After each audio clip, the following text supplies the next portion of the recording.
बोलता है। अब वही बोलता है तो अब राजा को रहता है कि ये तोता बस एक ही चीज बोलता है, इसको और चीज सिखाया जाए।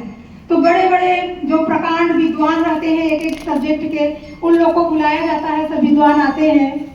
जब विद्वान आते हैं तो तोते को जब रटना सिखाते हैं तो तोता जो चीज रटा है वही बोल रहा है, वही बोल रहा है।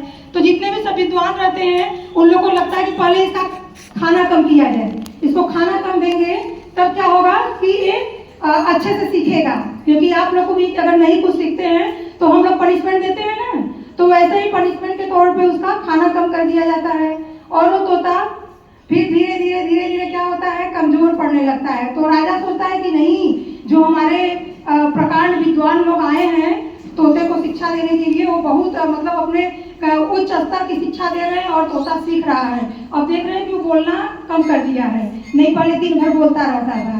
तो लेकिन वो नहीं समझ पाया कि नहीं, वो भोजन की कमी की वजह से वो कम बोल रहा है।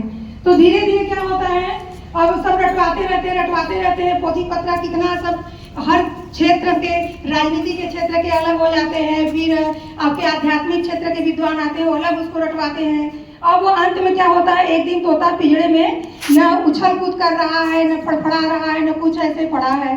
तो फिर क्या होता है, तो राजा एकदम खुश हो जाते हैं। राजा कहते हैं कि अरे एकदम मतलब जितने भी सब सिखाने के लिए आए रहते हैं प्रकांड विद्वान, तो उन लोगों को खूब इनाम वगैरह देकर उन लोग की विदाई करते हैं।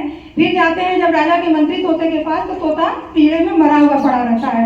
और फिर तोते का जब एक्सपेरिमेंट होता है, जब डॉक्टर आते हैं तो देखते हैं तो कहते हैं कि अरे इसके पेट में तो ढेर सारी सब पोथी पत्रा भरी हुई है। मतलब कहने का मतलब ये है कि ये हमारे आधुनिक शिक्षा पद्धति पे व्यंग किया गया है।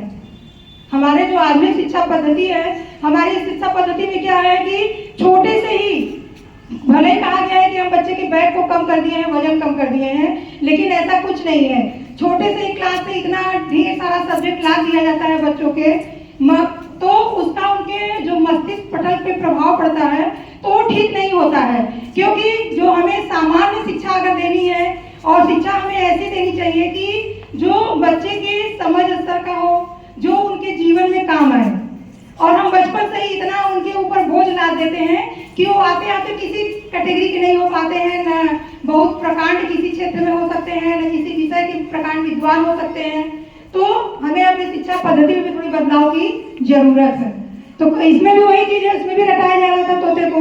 तो कोई भी चीज को हमें समझ बूझ कर तब उसे आप लोगों तक पहुंचाना है।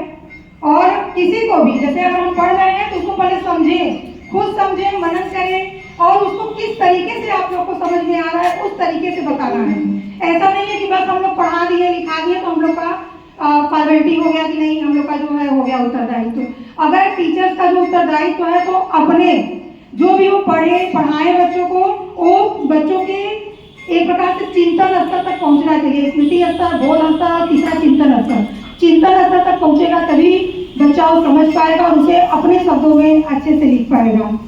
तो उम्मीद करते हैं कि हमारे बच्चे तोते राम न बने और हमारे जो शिक्षक है वो प्रकांड विद्वान जो कहानी में था वैसे न बने, बल्कि वो बच्चों के लेवल को समझे और उस हिसाब से उन्हें शिक्षित करें।